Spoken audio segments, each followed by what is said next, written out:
Hello, everyone. It's great to be here, and thank you for your time and your interest in my podcast. It's my first one in 2025. I don't know. I intended to be a little bit, all at it. Let's work as hard as I can over Christmas. Obviously, taking a few days off, but in reality, that didn't quite work out. To be honest, I had other things, family commitments, and so on. So I'm really back to it this week. So welcome. Thank you for being here. I'm really looking forward to this year. I think it's a great opportunity. I know, you could say, well, times are tough and, it's really difficult, Steve. And, you hear terrible things about what's happening in the world, what's happening in the economy. If you're over in the UK, as I am, the political situation and cutbacks and so on and so forth. But do you know what? My belief is that, as many people are successful in tough times as there are in good times. And the reason for that, I think, is down to the fact that people tend to think that because the world is difficult and the UK or your country, whatever that might be, might have challenges, that means that your business has to have challenges, that your business has to fail. And nothing could be further from the truth. That, if you take something like the economy, they say, oh, the economy is in decline, and what happens, I believe anyway, is what happens is that the government or the Bank of England or, your bank, whatever that is, you hear that the economy is in recession. And so everybody stops buying things. It's almost a self-fulfilling thing. And I actually believe the media are really responsible for that. We hear all the time on the media constantly about the bad news. I think that when it comes to the media and what we listen to, we need to be very selective. We don't want to be filling our minds full of bad news. We don't want to be filling our minds full of negativity. We need some positivity in our lives. And, hopefully I can, bring some of that to you here today. So, if now is a good time, let's just examine why. I'm saying to you, now's a good time to market your business. Now's a good time to push forward and to grow and to develop and to invest both time, effort, and money. So why is that? Why is that, Steve? Well, the truth of the matter is there are several reasons. No, number one, and this is not necessarily in any order of priority, but the first thing I want to talk about is the fact that all this bad news that's going on right now, what does it do? It not only stops, Joe Public from spending. People think, oh, I better not, book that holiday or, let's go to, one of the lesser supermarkets rather than the more expensive ones and, general cutbacks. And I'm talking primarily in the B to C market, the business to consumer market. But let's look at the business to business market also. What tends to happen with a lot of businesses, they cut back. What do they cut back on? They cut back on their marketing, the very thing that they should be moving forward. Why do they do that? It's basically out of fear and being told again and again and again how bad things are and how awful it's all going to be. So we need to make sure that, as I say, you don't listen to all that. I mean, you take note of it. I'm not saying be ignorant of it, but don't fill your mind full of negativity about how awful everything is. Because I guarantee you, there are people in your industry and my industry that are doing phenomenally well right now. Just not everybody is. Why aren't the others? Because they're closing down. They're doing less. They're taking less action. What do you get if you take less action? You get worse results. That's the truth. What do you get if you take more action? You get better results. It's as simple as that. So, that's number one. The first thing I want you to do is to, basically think about, if you believe that you can grow your business, then you firstly need to think about what can you do to improve, not your business, but yourself. I love listening to a guy. Let me just see, just bear with me a second. I've got his book. I'd like to just show it you. I'm just looking for it now amongst all my books. Where is it? It's there somewhere. Uh, do you know what? I can't see it at the moment.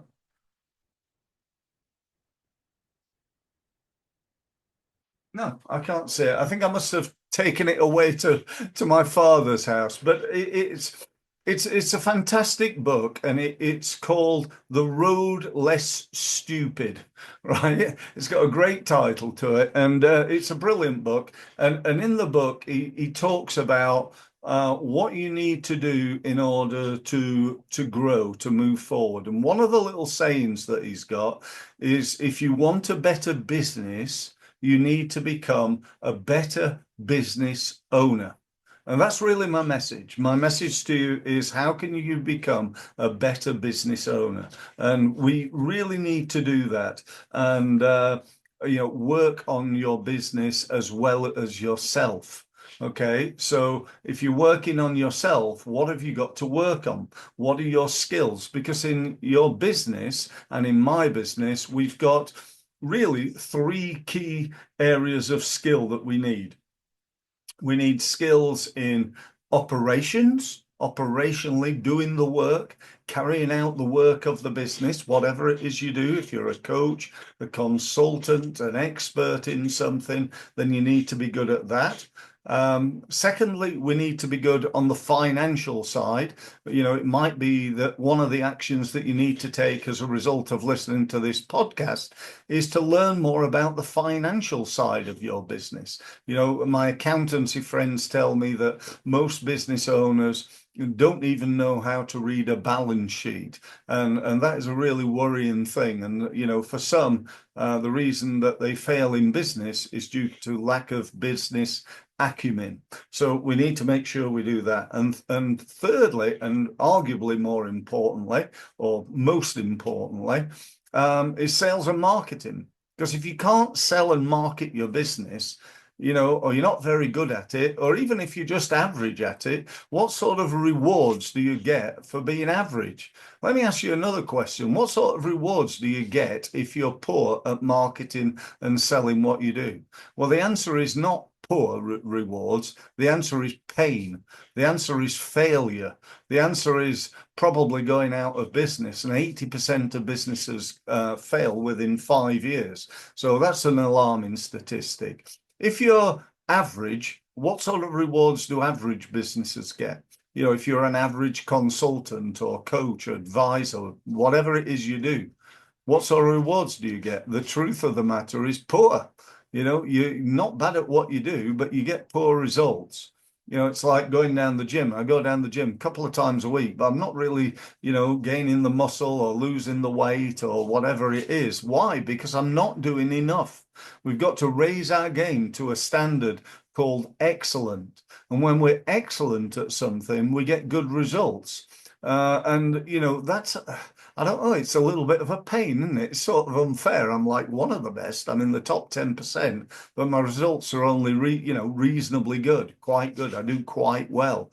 But my belief is all the rewards in life, in relationships, in health, in sport, in business, in sales, in marketing come when we get to a level that I call outstanding. When we stand out from the competition, that's where we get all the rewards. It happens in sport. Your players at tennis, the number one in the world, gets whatever they get for winning Wimbledon, 2, 3 million pounds. The guy who gets through to, I don't know, even the first round, who loses in the first round, is still probably in the top 100 players in the world, and he gets like 5 grand or whatever it is. I'm not sure. It's not very much. But my point being, if you can be the best in your industry, you haven't got to be that much better than your competition. You've just got to be better. So you've got to learn more. You've got to, in effect, raise your game. I always remember listening years and years and years ago to Tony Robbins, and he said, the secret of success? He said, it's really simple. It's not easy, but it's simple. He said, you got to raise your game. You've got to raise your standards.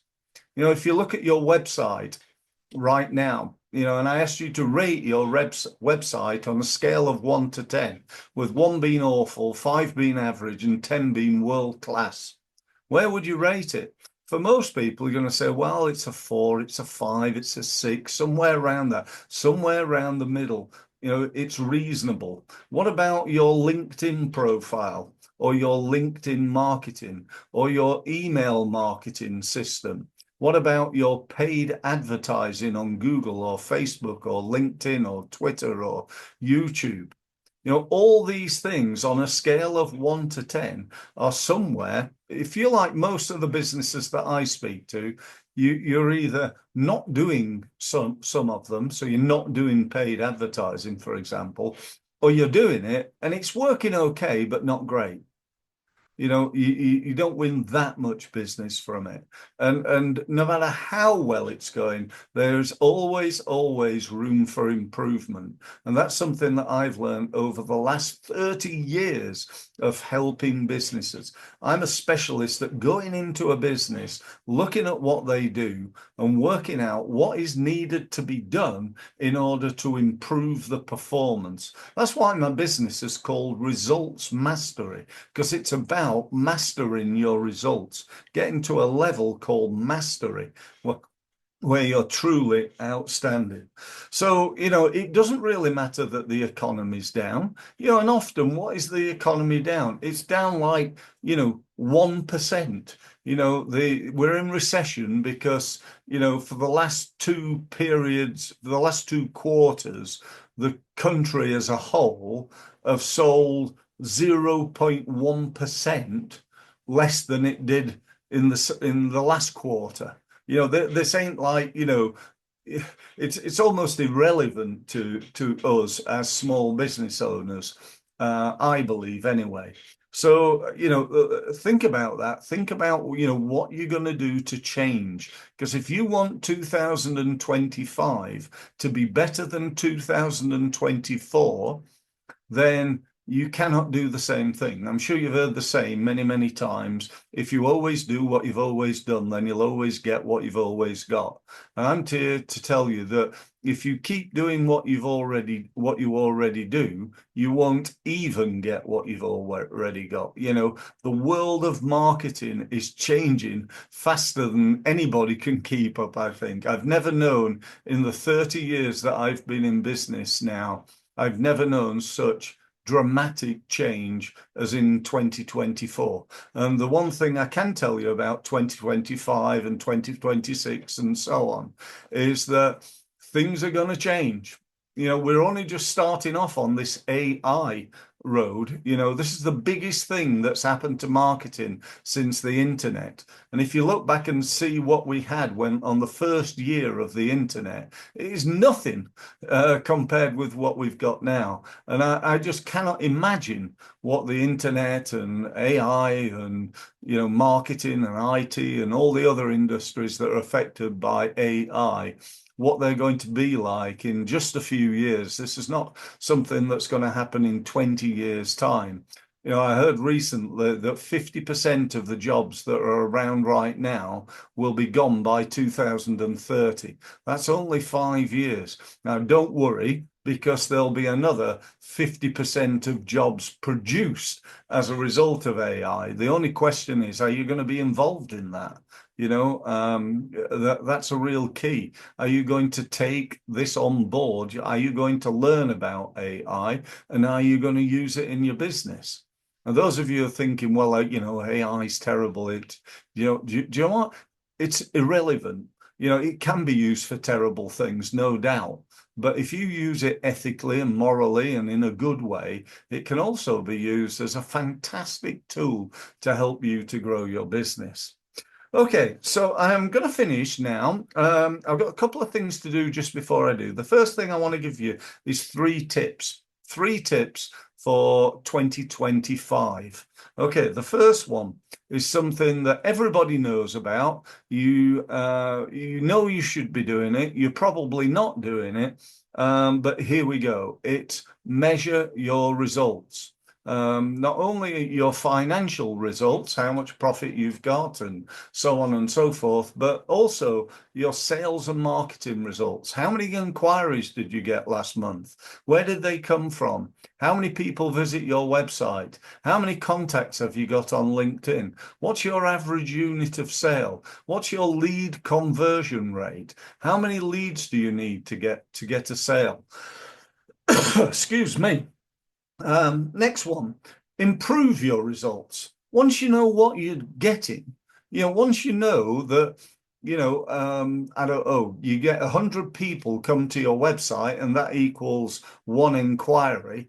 Well, what are you going to do? You're going to work on improving your inquiry rate. Instead of it being one inquiry, you get two, three, or perhaps even four inquiries for those 100 people. And or you get more people to your website. If you're getting 1,000 people per month to your website, and that's equaling 10 inquiries, if you got 2,000, then logically, you could get 20 inquiries. That's doubling the number of inquiries, which over time will double the size of your business. So this is really important stuff. So work on improving your results. And lastly, search for new opportunities. I don't mean new sales, although you should certainly be searching for those. I mean, new opportunities to market yourself. If you're in what this group that I call, I don't know, social marketers, where they go to networking events, they've probably got a website, they're attending the odd exhibition, and they're posting on LinkedIn and Facebook and Twitter. That's okay. Keep doing that. Do more of it and do it better, but also look at other things. People say, well, nobody opens emails now. Quite frankly, that is a load of BS. I win a significant amount of business from LinkedIn, and so do thousands and thousands of other businesses, and probably all your competitors. So, you should be using email. If you're not using Google AdWords or Facebook AdWords or LinkedIn, why not? Why don't you give it a test? Why don't you try to, search for this new idea that you could test, and then go ahead and test it. If you need help, get in touch with me or somebody in order to get that help. Okay, so they're my three tips. Measure your results, improve your results, and then search for new ideas and ways in which you can market your business and make more money.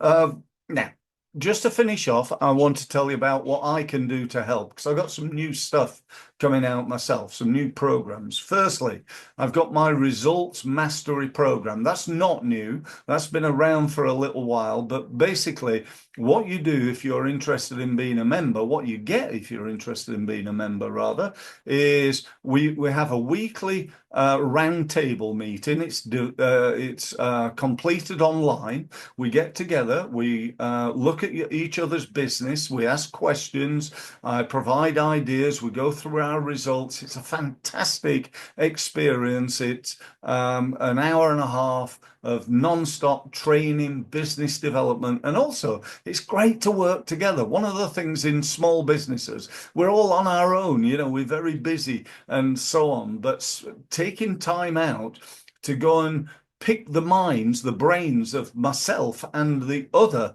people within the group. We got some great people in the group, and we'd love to have you in there. So if you want to know more about that, go to my website and take a look, or book a meeting with me and I can talk to you about it further.